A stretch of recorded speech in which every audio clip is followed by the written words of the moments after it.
Tiny, another day, another vlog. And for today's video, this is our last day of our tour here in Vietnam. So ako, dahil gusto kong mag check dito ng foodie, then let's try it. Like it. Tara. So yan, nag-discuss sila for introducing parang manufacturer or showroom dito sa mga silk.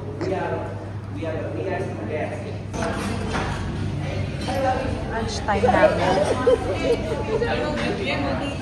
So, today I'm gonna try this coconut cream coffee here, and the taste is good naman for me. Ayos lang siya so far. I like yung mga ganitong ano. Yes, may coconut siya sa loob. Parang ito. Sunod siyang...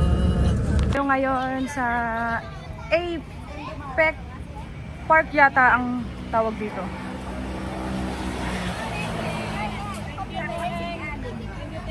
Ayan siya.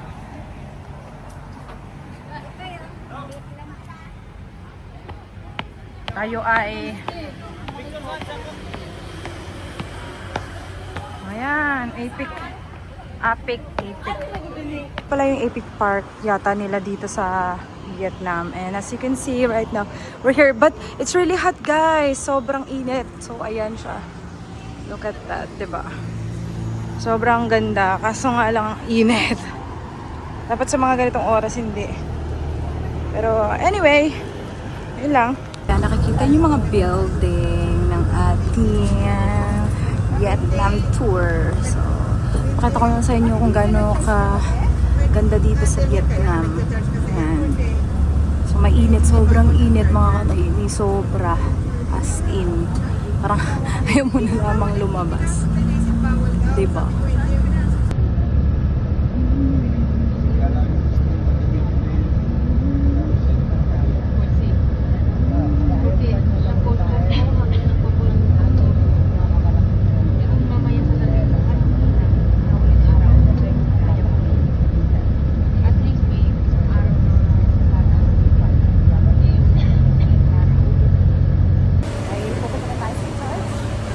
Today's vlog.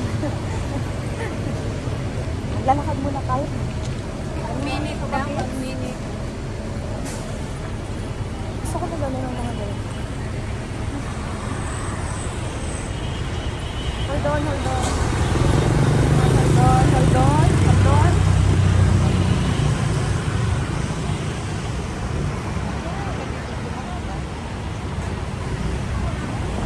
Pala yung Pink Church dito sa Vietnam. Ganyan siya. Ang nangyari, pinalabas na kami dun sa loob ng simbahan. Kasi parang may oras lang sila ng time sa mga picture or what. So, ayan. Dagalag ang timing niya today. So, let's go!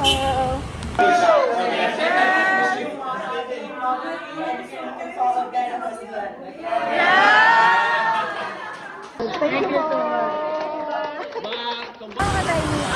Naghahanap ako ng makakainan. So, sasama na lang ako sa mga kasamahan ko dito. Kasi, siyempre, solo, diba?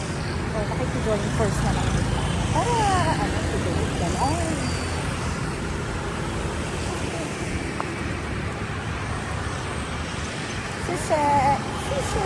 Ay, Vietnam talaga to. Wala akong mahanap na kainan. So, binili ko is papaya. O, diba? So, wala na akong choice. Kasi ayoko nang lumayo pa. Kasi nakakapagod maglakad. Ngani. Ayan. Anyway, kakain lang ako. And alam nyo naman, different taste, different flavor. So, yun na yun. So, ayan. Ano muna tayo, ha? Napakahirap naman ang password na to.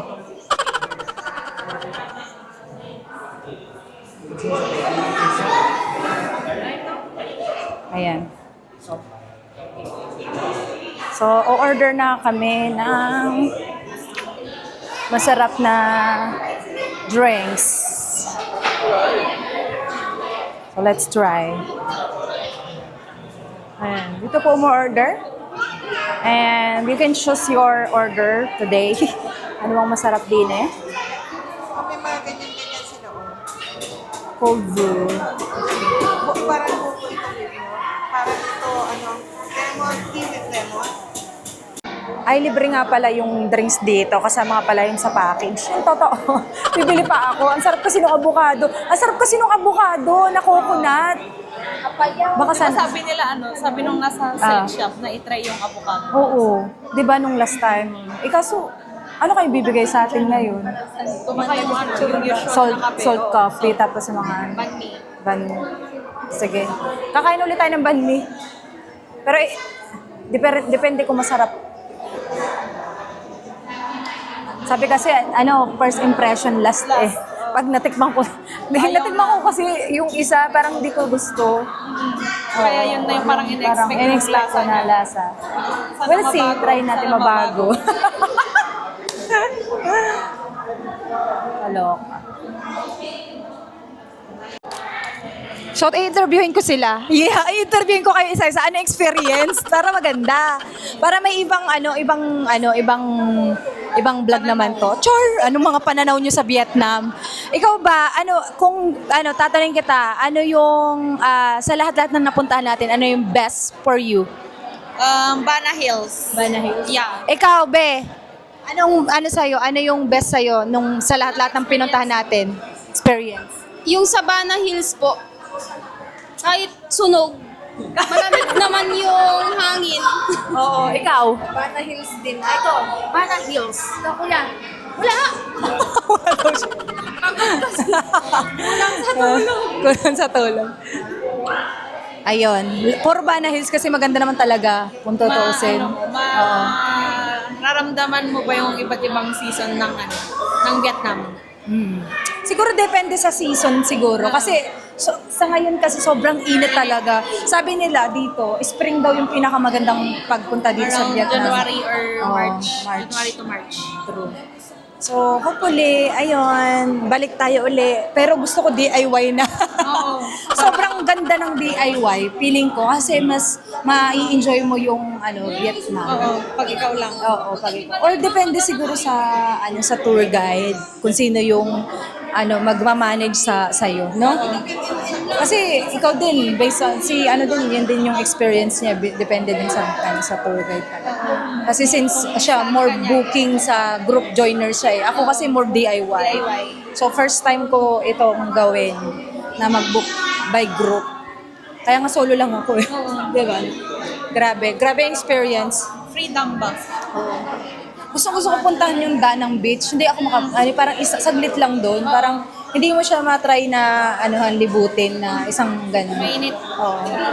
Hindi sa gabi, may ganda night doon eh. Night. Kaso nga lang, hindi mo siya magagawa kasi mayroon kang time. Parang time limit lang. May limitation. Anyway, we'll see next time. I'll try that. Pero medyo pricey din kasi dito talaga yung yung mga damit, although quality. Pero sobrang mahal. Hindi siya pwede pang benta na parang 150, 200, hindi siya ganun. Dapat mga 500 up yung presyo. Pero dapat i-consider mo din yung mga Pangmasa, pangmasa ng mga market. bumibili. Pero, anyway, we'll wait lang yung namin, free drink. Ay, nagbababa. Hi. Thank you. Thank you. Thank you. Thank you. Thank you. No more. Kuya Ador, kumusta ka ba? Para naman tahimik mo sa buong natin.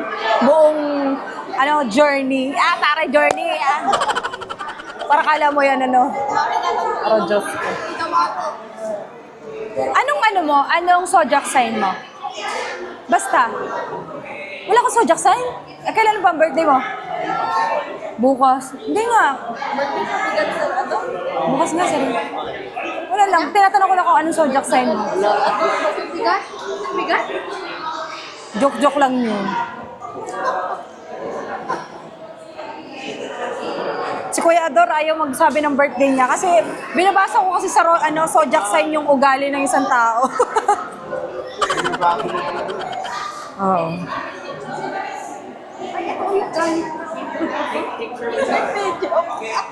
Hoy, anong selfie tayo, guys? Asan na yun?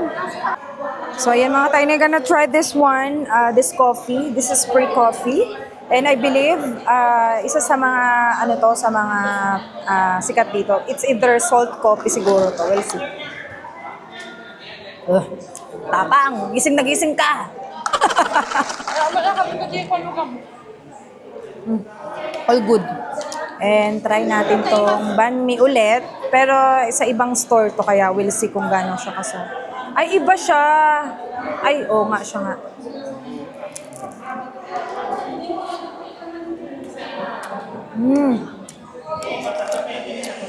Ang fairness masarap ito. Ayoko lang ng cucumber. Hindi ako mahilig sa cucumber eh. Ano masarap siya? Very good.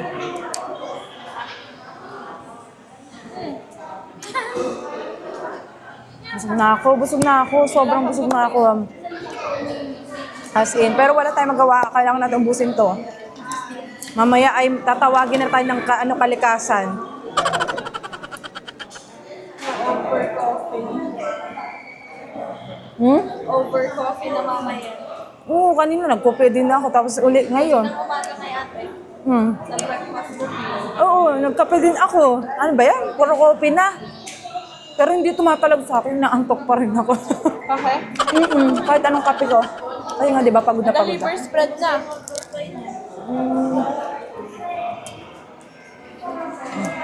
Okay siya. Fairness, masarap.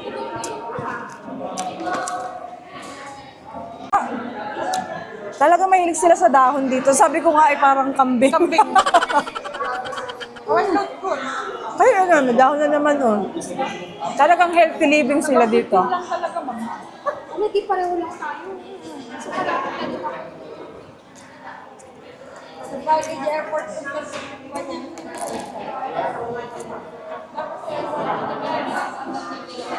At lang na niya oras mo sa nga, ma'am, Abel, hindi mo lang at end.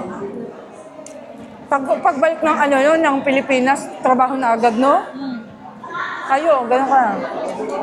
Parang ako din naman. Parang sabihin mo, papawiin ko to.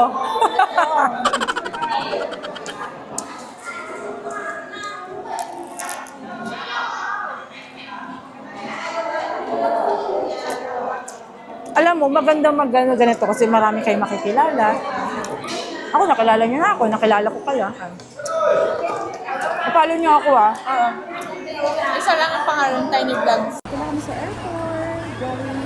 Going back to Manila. Ayan sila. May joiners. Joiners. Ayun. Nandito na kami sa boarding gate namin. Nag-aantay na lang ng oras for the flight going back to Manila. Very tired. Sobra. My God. Kailan kaya ito matatapos?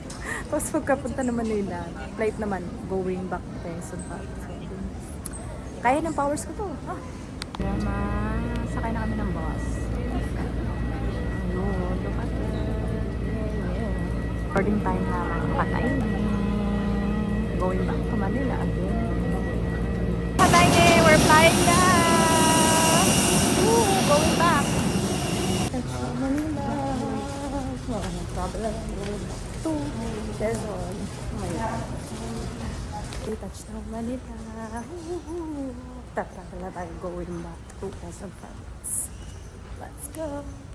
Now, papunta na tayo Tagkawayan. So, nakakasakay ko na sa bus. Going to Tagkawayan. So, direct na to yung sinasakyan ko. Kasi baka makapulog ako or something. Kaya, ayun, mahabang biyahe. Good luck!